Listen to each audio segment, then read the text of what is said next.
for y'all. And just remember, this is being recorded for those that could not attend. I'm sure there are some teachers that could not take off, and so they're in class right now and they're not able to attend, but they would love to watch the video later. So it's just for you.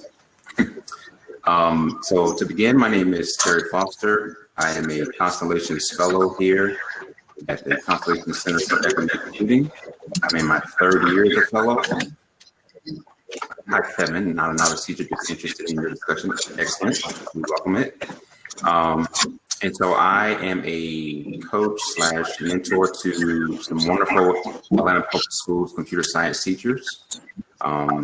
They were novice teachers once before, a few years ago, some just last year, but quickly became, I consider, experts because of their due diligence and just their ambition to understand computer science in and out. And so I don't want this session to be about me. It is about them and their experiences. So I'm going to transition to the panelists, starting with Mrs. Fuller. Please introduce yourself and we'll go from there. All right, well, my name is Lakeisha Fuller, and I am a computer science teacher / math teacher at Grady High School, Atlanta Public Schools. And I have been teaching computer science now for about 3 years. It was just kind of thrown into my lap and I had to make do, so I've been making do. Excellent, excellent. And then Mrs. Dana Johnson. Greetings, everyone. My name is Dana Johnson. I'm a CPE teacher, and much like Ms. Fuller, kind of a computer science fell into my lap. I am at Coretta Scott King Young Women's Leadership Academy. That's a mouthful. An all-girls 6 through 12 school in Atlanta. And last but not least, Mr. Guy. Hi, good morning, everyone. I am a teacher, math teacher and computer science teacher at Maynard Jackson High School. And I'm a novice in both teaching and in computer science teaching. And it was actually an opportunity I had in my first year. When I joined the school, I had the opportunity to teach computer science.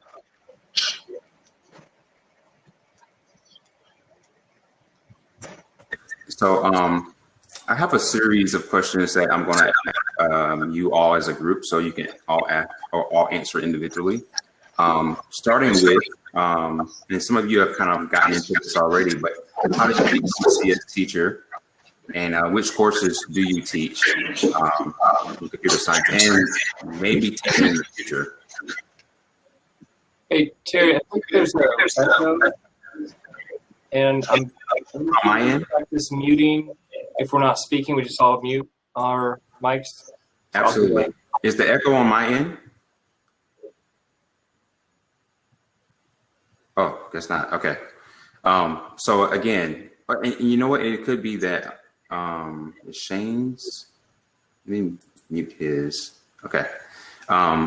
So again, it's gone now. Thanks, Kevin. So again, for all of you, how did you begin, or how did you become a CS teacher, and which courses do you currently teach and will be teaching in the future? We'll start with Mrs. Johnson. I became a CS teacher because of my son's interest. Sent him to a camp to improve his SAT scores, and he learned to code over the summer. And so when I started to investigate computer science for him, I saw opportunities for women of color, and I was teaching at an all-girls school. So that's how I became interested. I teach APCSP and APCSA. This is my first year, and I'm graying while I'm teaching it. And you've also taught in some of the other pathways in the that the state offers as well, correct? Yeah, under CTAE, I teach web and digital design. So that's like intro to digital technology, digital design, and web design. Okay. Thank you, Mrs. Johnson. And then we'll go to Mr. Guy. Yes, so I am currently teaching AP Computer Science Principles and the AP Computer Science A Java class. And then next year, I'm actually going to be teaching the two classes I just mentioned and a IDT/Python class. It's kind of like we're going to hybridize it to have them complete the pathway, but also give them a more advanced coding experience using Python and SQL, and sort of a Frankenstein class. So we'll have fun with that one, I think. Frankenstein classes are the best ones, man. And then last but not least, Mrs. Fuller. I currently teach AP CSA and AP CSP. I've been teaching CSP longer than CSA. And again, it just kind of fell into my lap. My bachelor's degree is in computer science, but I never used it. Never once did I use that degree. So when the school found out that my degree was in computer science, they were like, hey, you could teach computer science. Regardless of the fact that I was 20 years removed from that degree, they did not care. They made me teach computer science. So that's how it happened. And you haven't looked back since, right? Oh, yeah, no looking back. Okay, so here at Constellations, we implement a hybrid coaching and mentoring method. Instead of your traditional PDs where, you see us during the summertime, we give you all this information, we empower you, and then we send you off. We are usually with you throughout the school year, multiple times a week in the classrooms before COVID, but now virtually assisting you. So for each of you, how has this hybrid coaching and mentoring method that we deploy helped you to increase your efficacy in teaching computer science? We'll start with Mrs. Fuller. So it was a little rocky the first couple weeks, I think. But it's always good to have someone that you can, one, bring into the classroom with you through Zoom if you need them to help you out. As an example, I had a student ask a question that was over my head. The student is really bright. So the question he asked, I was like, I'm not sure, I'll get back to you. But my fellow happened to be in the Zoom with me in that moment, and he was able to jump in and answer the question. I was like, good, because I was gonna have to go back and do a whole bunch of research, which I would have done, but I just couldn't answer it on the spot. And in the process, I was able to learn something new. But having someone that you can call, talk to, have meetings with, discuss strategies, discuss pedagogy, all of that stuff has been really great during this time, because if I had to do it by myself, I'm not sure how it would turn out. Excellent. Mr. Guy? Certainly, I can piggyback off that experience from Ms. Fuller, that it's just very helpful to have a sounding board. I'm part of the math department, but I'm not part of any computer science team at my school. And having the fellow as well as the group of Constellations teachers and fellows kind of getting together has been extremely helpful for me, just to, think about what's next, have some feedback about what's working, what's not working. And honestly, sometimes just having a cheerleader, teachers, we don't have many cheerleaders that just go, hey, that was great, you did a good job. And, I just need that little boost in confidence. And then, you move on to the next thing. So, that just building that, teachers hearing from other teachers, I think, is kind of rare. And we don't talk necessarily about the actual lesson itself in a lot of sessions. So that's really helpful. Thank you for your comments. And actually, I'm going to keep that in mind, the whole cheerleading thing. I got to remember to keep my pom-poms going. And then last but not least, Mrs. Johnson. So I had no background in computer science at all. So I feel like the mentoring, coaching, hybrid is a must for teachers that don't have background. So Mr. Foster has been my coach in mentoring, and you need that because some of the CS concepts are not, to me, innate. So the mentoring and coaching is helpful to understand those concepts, and even for someone to practice or give you a real life situation where that concept would be used, and your light bulb might come on. So it's been a tremendous help. When they leave, I'm not sure what I'll do. I'll never leave you all. You know that. I'm always a phone call away. We all are. All the fellows are. So this morning we had an amazing keynote speaker speaking about equity. I'm going to transition the conversation to some questions about that. What can teachers do to ensure that their classroom demographics representation at least mirrors the representation of the overall school's demographics? And we'll start with Mrs. Fuller. So that question is like a loaded question for me, simply because when I first started at my school, the diversity there was really, really good. And I was very pleased with the amount of diversity that I saw. But I've been there for, I do believe this is either my 7th or 8th year there. And over time, it's changed. The area is gentrifying and things are changing. So my classroom looks very different than it did 6 years ago. I tried to go out. I tried to tell our coordinator who schedules classes that you don't always have to put kids who only have a 4.0 GPA in my class. We can have students who are struggling, because just because they're struggling in English, or even just because they're struggling in math, does not mean that they will struggle in computer science.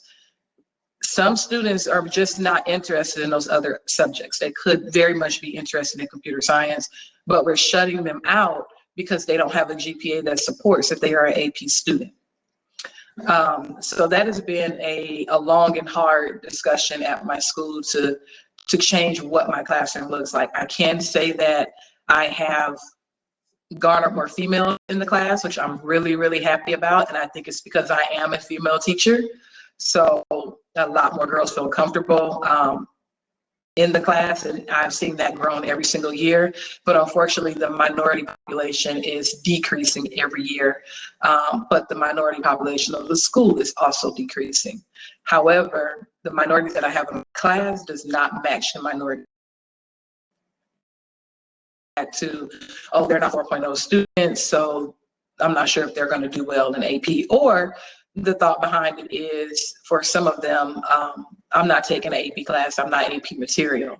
That's what some of them think. And we have to get them out of that mindset that you have to be top in your class to take an AP course.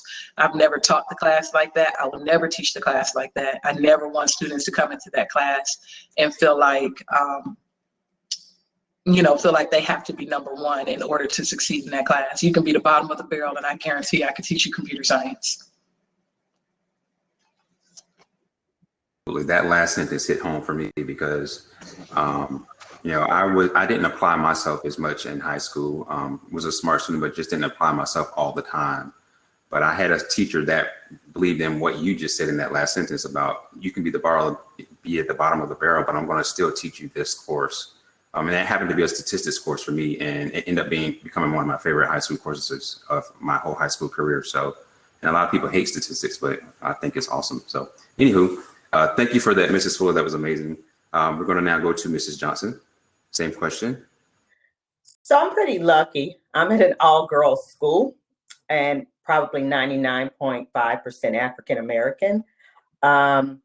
So my classroom doesn't look like the school. But I get students in, I teach IDT as well. So I try to pull, like I've already pulled some girls this year from IDT into AP, CSP for next year. I also talked to some parents. We have an open house, and there was a few parents that came. And, I told them about CSP, and so they definitely wanted the girls in there. Sometimes I'm lucky, my son graduated from tech, and he has with a computer science degree, he has a bunch of kids or CS engineers that he knows that are women, that are African-American. So they actually spoke in my class to some of the girls about why you should take CSP. So that helps. So yeah, my classroom is by default representative of the school. Okay. And Mr. Guy? Yeah, thanks. This is a good question, and I think it seems to be, you know, the focus on this summit.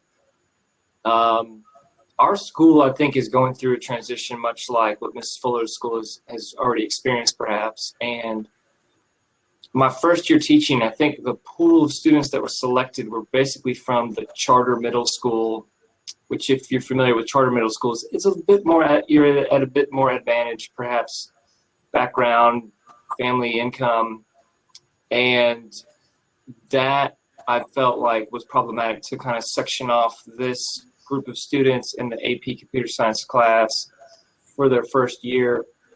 And it did feel like kind of a separate group from the rest of the school. Now, there were other students in there from the main public middle school, but just the sentiment I felt like we needed to change. So luckily this year, they've expanded to 2 periods and many more students. I think that really kind of gave more opportunity for a larger pool of students to have the opportunity to take this class. I do agree that I think once you slap AP in front of a class, there tends to be this, like, it's, you know, advanced placement. Oh, that's wild. That's weird. That's way up there. I know Georgia offers computer science principles without the AP. And I just wonder if that's an avenue to, you know, maybe we call it computer science principles, and then at the end of it, like, hey, there's this AP exam, go ahead and go take it. I don't know. So I will say I had a conversation with a parent that was asking about, is this class going to work for my student?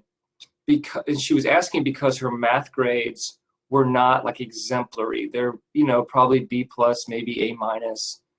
And her English language arts was exemplary, like very good with language arts. And I was thinking, you know, I wonder what is a more significant skill set for coding. Is it math or is it English language arts? Technically, I would say English language arts has syntax, it has sequencing, and editing is just like debugging. I don't know, you know, maybe I'm making a radical, you know, statement here, but to me, the fact that math is emphasized so much for computer science, I think is problematic. And, you know, what I asked was, does the student like puzzles? And do they, let's say you gave them a recipe for baking muffins.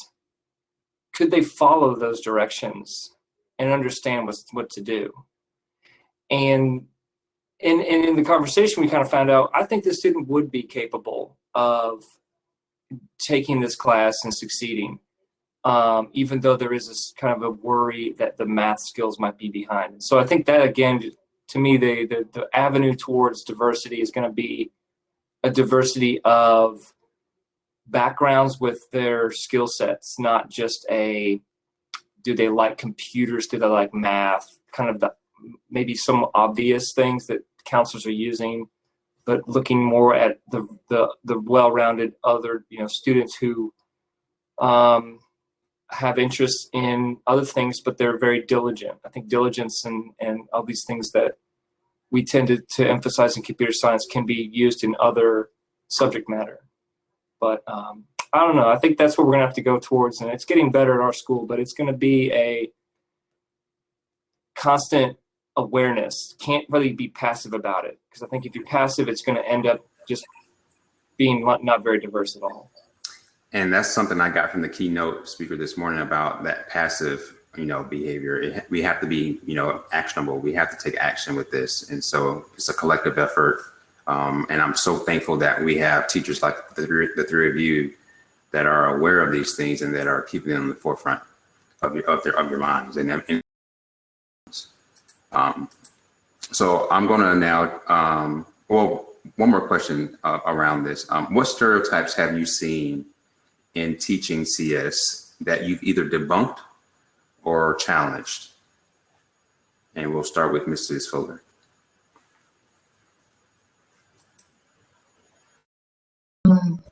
Well, I challenge especially about the idea that Black females can't teach computer science.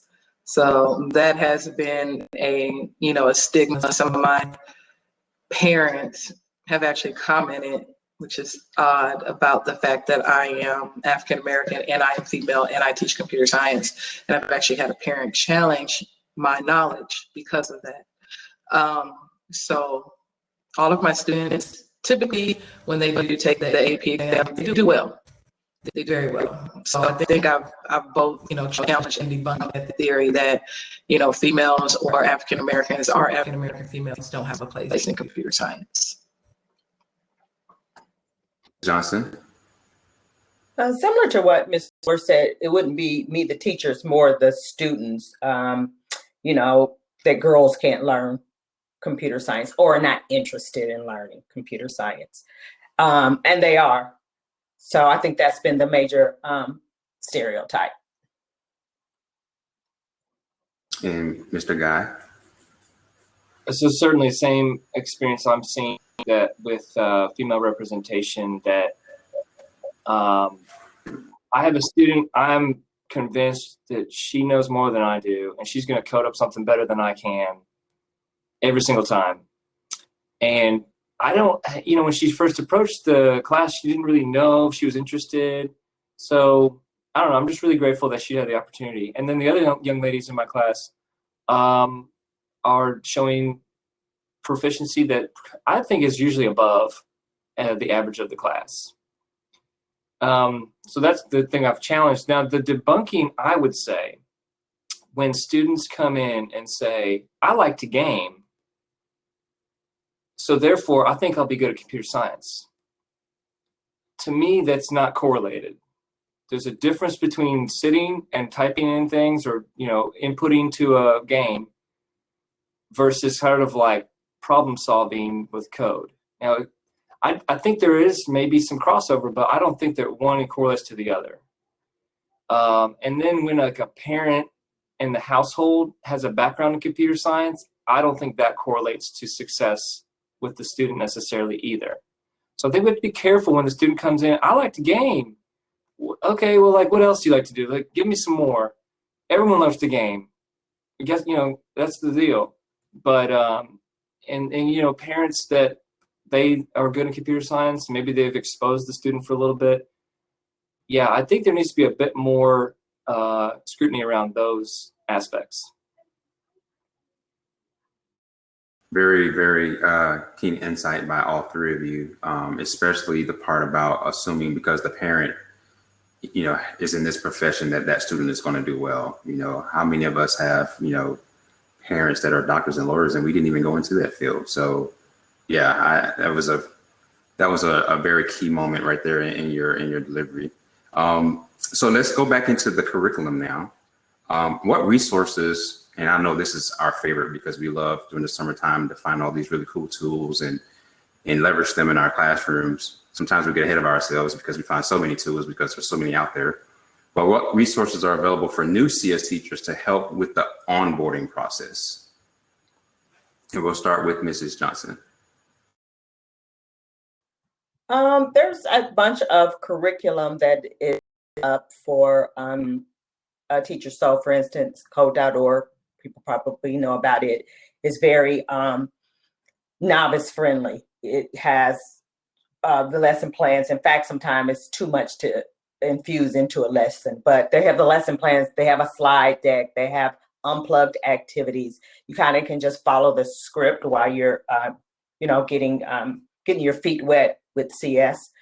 Code Academy is a good one. And then there's also Code HS. There's also classes online. I found great YouTubers. I've also found some great apps for the kids to use, such as Grasshopper or Solo Learn, that they can use as an app to, in fact, I'm going to infuse it next year as my warm-up. They have to join, if you're AP CSA, you have to join Solo Learn. If you're CSP, Grasshopper. So if I've taught functions, then you'll do the little unit in Grasshopper on functions, just to solidify your learning. So those are the ones that I can think of off the top of my head. You can, as you're coming up with these resources, when you're answering the questions, if you can post the links to the resources, that would be great. I'll try to put everything together at the end into this slide presentation and then send it out to the to those that were a part of this session. Okay, and then Mr. Guy. Yes, so I primarily have been using CodeHS. There is a paywall, there is like a pro, but I found that there's so much available for free that it's sort of it's okay. I find that to be okay. Code.org, I think, has great lessons for principals. The principals course, AP Computer Science Principles, has so many.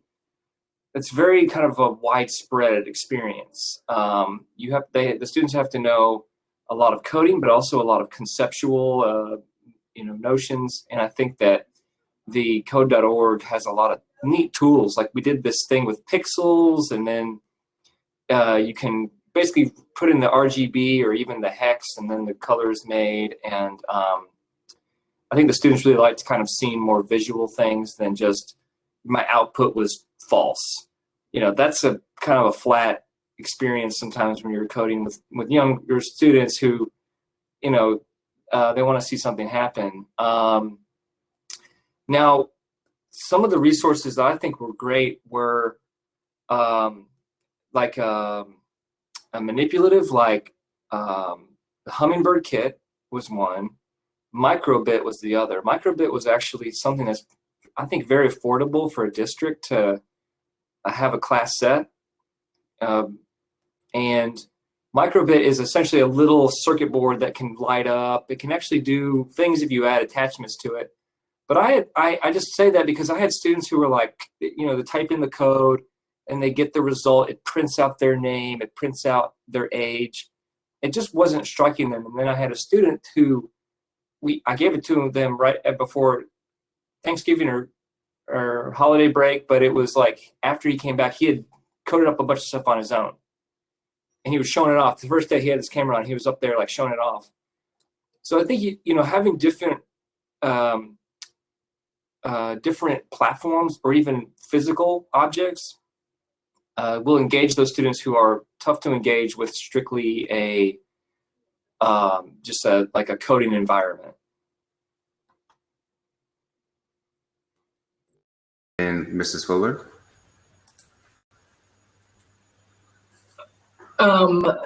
To piggyback off Ms. Johnson and Mr. Guy, yes, CodeHS has been my go-to for a class in a can, basically.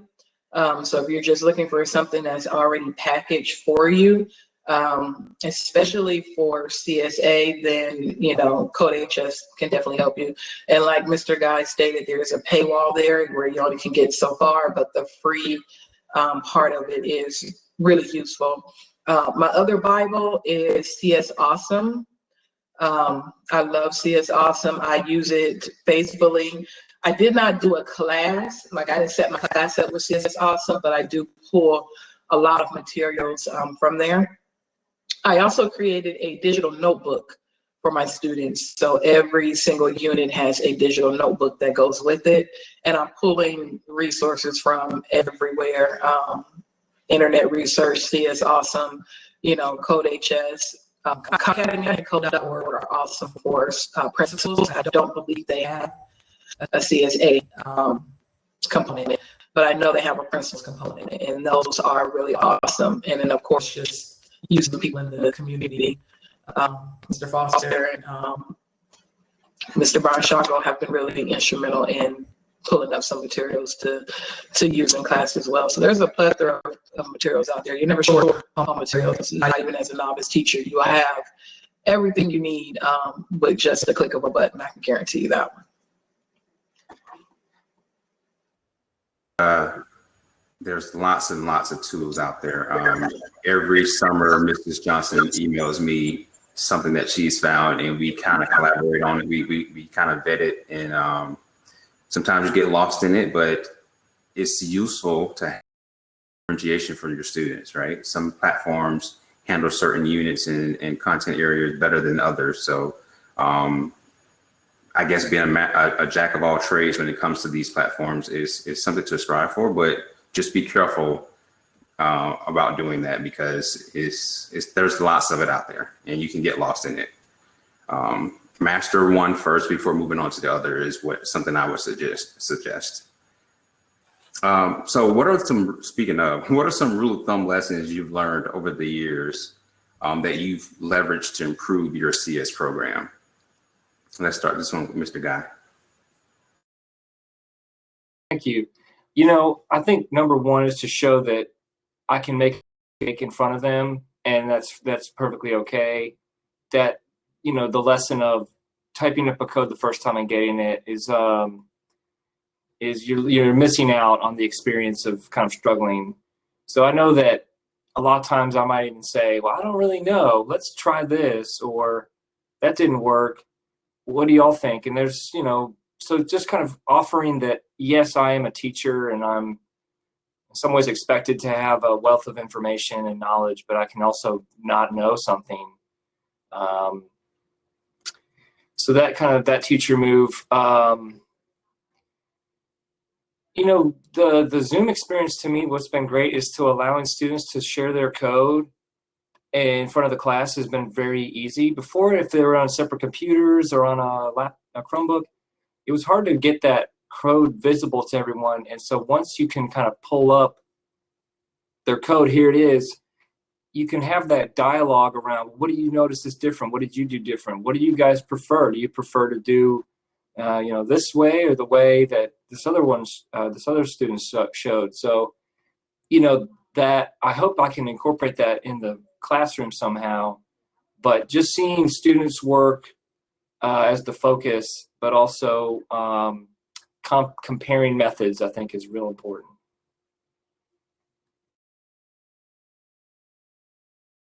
Mrs. Fuller. All right, so one of my rules that I make sure I follow is to stay ahead of the students. So when I first started teaching, I was kind of learning along with the students, and it just really wasn't working out because I had some students who were working ahead, and I felt like I was always a day late and a dollar short. So one of the things I learned very early is to make sure I work ahead of my students. So right now, my students are on Unit 5, but I'm, through Unit 8 for myself, just so I can make sure that when the time comes, I'm ready, for all questions now. I may not be able to answer all of them, but I should be able to answer most of them when we are in that unit. Because the truth of the matter is, computer science is a broad area. There is no, small box that you can fit computer science in, and everybody's expertise is in a different area. So it may be that I'm way more proficient in, Java than I am in, the Internet of Things or something of that nature. So I just have to make sure that I always stay ahead of my students, because we may not always know everything that's coming up. Definitely staying ahead is key. Although sometimes you have those students that kind of like to move forward themselves, and we don't want to stop them from doing that, but it makes it challenging. Mrs. Johnson. So I am very transparent in the class, and I let them know I'm the lead learner. But I definitely don't know it all, and I'm the first to say I don't know. I'll try to find out on my own. Mr. Foster is a great resource, Constellations in general. I also have a couple of TIL students or TIL people that work with me as well. So yeah, I'm pretty transparent and say, I'm not sure why you need to do that, but we'll find out. So just to let the kids know that you're the lead learner in the class. If you're not proficient in the subject, you're trying to gain proficiency. And I think I get better as I teach, but it's such a big, as Fuller said, a big spectrum, computer science, to be proficient in every area. It's hard. That's okay. I mean, we're constantly getting better, right? We're constantly adding to our tool belt. So, and that's okay. All right, so let's transition into something a little lighter. What is your favorite CS concept to teach? Since she made that awesome face, let's start with Mrs. Johnson. What's your favorite CS concept to teach? Okay, when I was preparing for this, I had some question marks, and today I still have question marks about what my favorite subject is. I think, early on, functions and variables and data types, because I get that. And as I go down the rabbit hole, sometimes my light bulb is sometimes off, sometimes it's flickering. So I would say those early concepts, because I feel like I'm really good at that. Least favorite, arrays, 2D arrays. Gray hair. I'll have to go get a dyeing kit after that unit. Too funny, too funny. I was going to ask least favorite, but you already transitioned into it. So thank you. Did you want to say anything else? Okay. All right, Mr. Guy. Okay, thanks. I think when I think about general concepts, when we're learning the coding and we're learning variables, to me, we're slogging through stuff. And then once we get to iteration, like looping, then I think, well, this is interesting. And I guess that's, to me, like my introduction to the power of computing was to let something happen repeatedly without a lot of code. And so, if you want to print all the numbers from 1 to 100, there you go. And, that, I guess that to me is more interesting than, just the sort of storing of information and outputting of information, but kind of make it, work for you. And so I think once we're in the iteration, I'm more interested. And arrays are they're, to me, I guess I treat them neutrally. They're there. It's just a lot. It's a lot of stuff.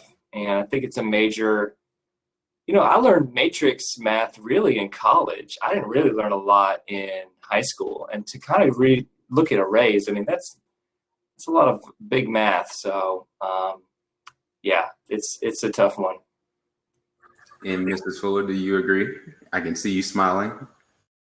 Okay, so Mr. Bronshago can attest to this. I used to hate arrays with a passion. Arrays was the absolute worst thing to teach. I hated them. And I don't hate them anymore. Like, I've learned them, I've gotten used to them. I'm able to explain it better to the students, so I don't hate it as much as I do or used to. But what I do hate is recursion. I hate recursion. Matter of fact, I looked at how many recursion problems will possibly be on the CSA exam, and I just skipped it. I just said, forget it. I'm not even teaching recursion. This is stupid. I had to watch like 3 videos on it. I was like, I'm done. I'm not, no assignments on it. We're not doing any assignments on it at all, because I couldn't answer any questions about it. So yeah, I hate recursion. Arrays I'm used to now. I do enjoy CSA more than I enjoy CSP. And I think that's just because CSA is more of a narrow subject that we're teaching as opposed to CSP, which is extremely broad. So I do find myself enjoying teaching CSA more than I do CSP, but I do like the concepts of CSP more than I do of CSA, if that makes sense. But teaching CSA is a little bit easier because it's very straightforward. This is what we're going to learn. We're learning Java, no if, answer, but Java don't change too often. So, it's pretty straightforward. But recursion, we can just go ahead and wipe that out. Funny. I just want you to say that. I just want to say that y'all are hilarious, by the way. But thank you for your honesty. A lot of people can't be honest about this, and it's good to be honest about what we like and what we don't like about what we're teaching. And these are just, goals for us, new goals for us, right? To change those, like you say, working with Constellations fellow Subabu Barashango, you develop a love for arrays now, or maybe not a love, but at least a better appreciation for arrays. So it's good to just put it out there, right? Be honest about it. So I have 2 more questions, and then we'll wrap up. We'll allow the participants to ask questions in the chat. How much has community played a role in increasing your teaching efficacy? I know, Mr. Guy, you alluded to this earlier, but if you could expand upon how much has community, even though we're small, how much has it increased or helped to increase your teaching efficacy? We'll start with Mrs. Fuller. Well, this is actually a pretty funny story. So communities plays is the only role that there is. It's like without the community, I would not be successful in this teaching, like at all whatsoever. And the last summit that Constellations held, there was somebody in the comments, and I recognized her name, but I couldn't quite remember like where I knew her from. And I couldn't find out I actually didn't know her. She had commented on a friend of mine's post on Facebook. I was like, oh, she's a computer science teacher. So I wound up messaging her, and come to find out she teaches at the high school that is directly behind my house. So she is the, I want to say she might be one of the chapter officers for CSTA. Maybe that's the group, can't remember off the top of my head, but yes, I want to say she might be one of the officers in there. But me and her became really good friends. She has helped me out tremendously, and it's just funny because I just happened to find her recognizing her name in the comments of the last summit that Constellations held. So we were in Hop-In, and I was just looking through the chat. I was like, oh, that name looks familiar. And so from there, she has a huge community of people that she relies on, and she has put me in touch with them, and it has just been like rolling from there. And they are all about equity in computer science, so it's been a journey with them, but they are definitely helpful. But without the computer science community, I would not be able to teach this course at all. And Mrs. Johnson?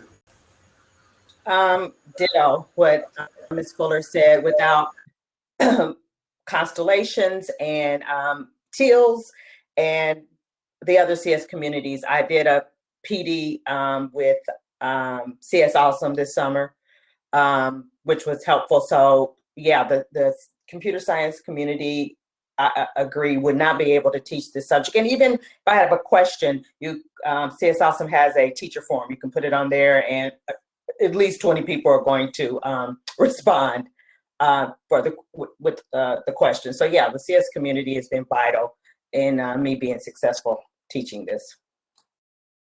Guy? Yeah, certainly. You know, I look at the word community, and it's not just people in my proximity or people I might, encounter, but it's people I depend on. And to think about who I'm depending on and what that means, this definitely the Constellations. It's the other teachers among the Atlanta Public Schools computer science community. And just, I guess, a lot of internet resources. That's my community too. And these conferences have been very great too, just to be exposed, to hear feedback. And so like literally to me, when you see another person's approach to a lesson, like we practice sometimes as teachers to watch another teacher teach or kind of give a sample lesson, that to me is so huge to just get that kind of personal, like, okay, that's a really good perspective, and I'll use that in my classroom, and it's very valuable. And I think, I don't know if I didn't really talk about this. I came from corporate computer science in a way. It wasn't official. There's no, I kind of invented a lot on my own. This was just something I did as a pet project to automate my work, and to kind of be in an official capacity is a bit overwhelming. And so that the support from the community has been a huge benefit in just kind of feeling okay with a bit of a sense of inadequacy, and just having that exposure to people who know more than me. That's my community. I want my community to be more informed than I am, so that I can get that information and expand my own perspective. But thank you. Thank you all. We're right up against the time, right up against the clock. So one more question, and then we'll open it up for the participants. What were some of your goals coming into teaching CS, and what are your new goals you've set since you've been teaching CS? And you can answer that quickly. Sorry, start with Mr. Guy. Okay. Yeah, I think my approach originally was to keep it kind of in the computer, type this and you get an output. Isn't that neat? And I'm finding that I need a lot more of a, interesting kind of purposeful experience for the students, and maybe getting more feedback at the beginning of the year. What are y'all interested about? What do you want to learn? And that, to me, it would be very helpful to drive lessons and projects later down the road. Mrs. Fuller. When I first started teaching, my only goal was to survive. I didn't care how I did it. I just wanted to survive teaching it. But of course, the goals change, and it's always awesome when you see light bulbs going off, with students. So my goal now is just to keep seeing those light bulbs come on.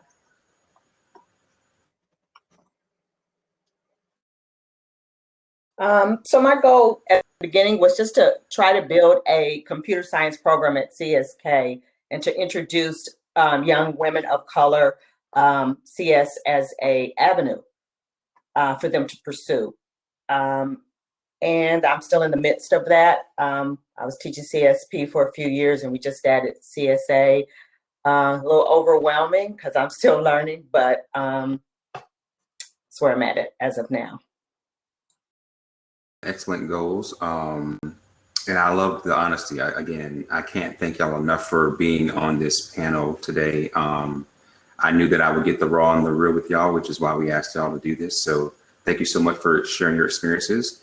At this time, we will ask any of the participants, if you have any questions, to put them in the chat. Technically, the session ended at 11:45, but if you have any questions that you wanted to ask any of the panelists, this is a time to do so. And again, I will do my best to get all of the links that we spoke about today, all of the resources that we spoke about today. I will add them to the slide deck that I have here. You didn't get to see it really per se, but I'll add it at the end and then send that out. Actually, I think we're going to post it on our website. So if you go back to this session under our website, you'll see resources. So any questions, fire away.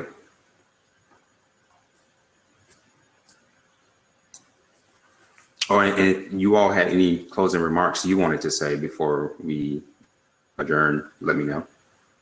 The time is yours.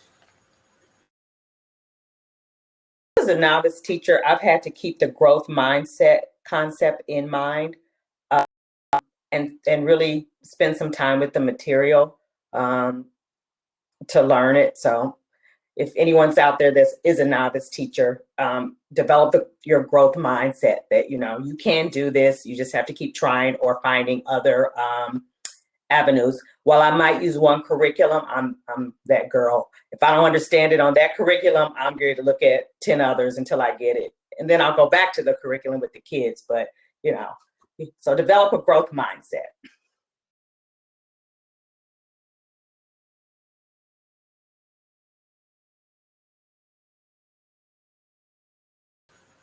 Anyone else?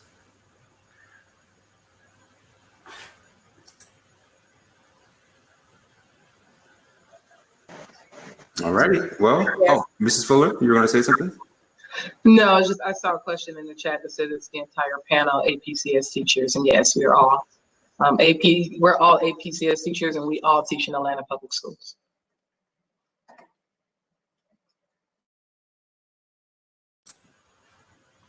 Thank you, Benjamin, for your question. Did anyone else want to have any closing remarks before we disperse? No? We like Nike, we're just going to do it.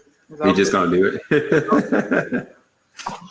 Well, thank you all again for this wonderful session. Thank you, participants, for joining us. Thank you, panelists, again, for sharing your insights with us. Oh, one question from Amber. Are there any skills you all think students are particularly lacking that you would have teachers to focus, that you would like teachers to focus on a bit? So any skills that you think students are particularly lacking that you think teachers should focus on a bit? I think Boolean, in a sense of whether, because I think with math, we're like, is it a number? And I think results that are true or false can be elusive to students without that kind of kind of practice beforehand.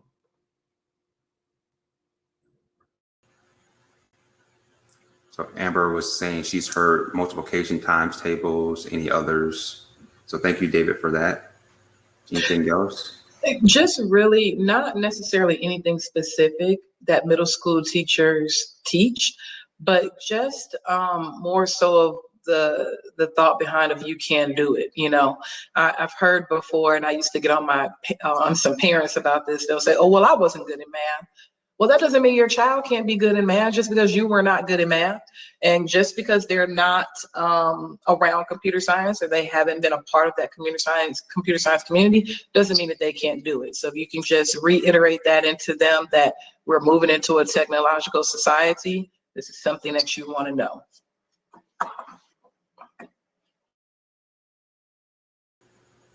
Mrs. Johnson, did you want to say something? I just think, when the kids come in and this, I'm that kid. I'm not a math teacher. I had your basic math 30 years ago when I graduated from high school. You'll have to spend some time with it, with the material. Probably more time than you want, but you'll have to spend some time with the material. It's not hard. It's you're programming a computer. So it's not the same to me thought process of, when you're dealing with a human, and you have to get used to that. You have to kind of re-engineer your mind to think computationally. Excellent. Excellent.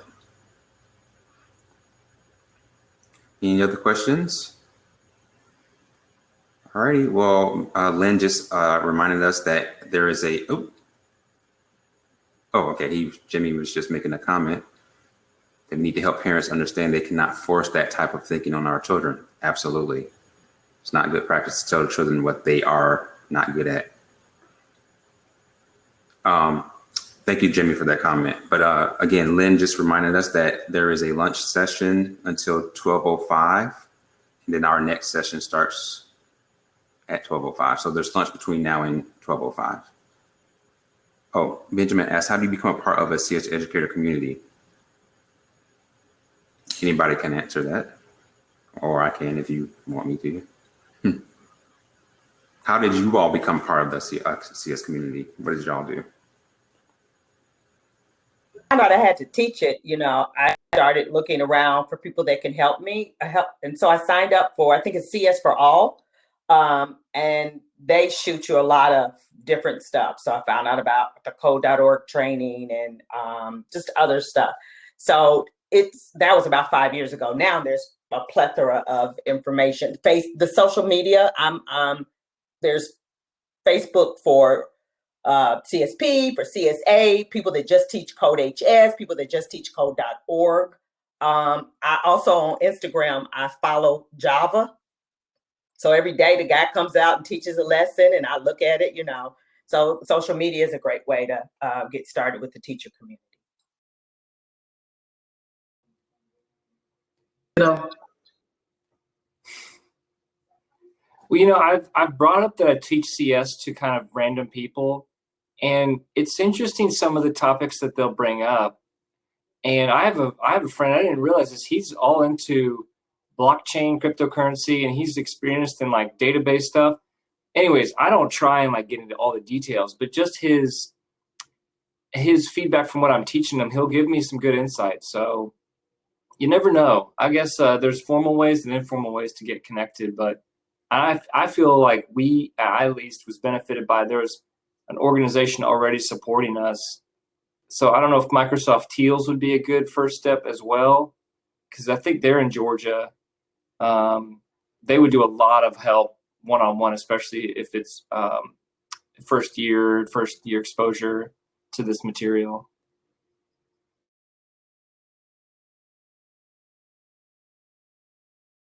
Mr. Guy, any other questions? All right, I don't want to cut into your lunch. You really only have about 10 minutes at this point. So thank you all again for doing this session, and I'll see you all later. Bye-bye for now. Be safe, everyone. Okay.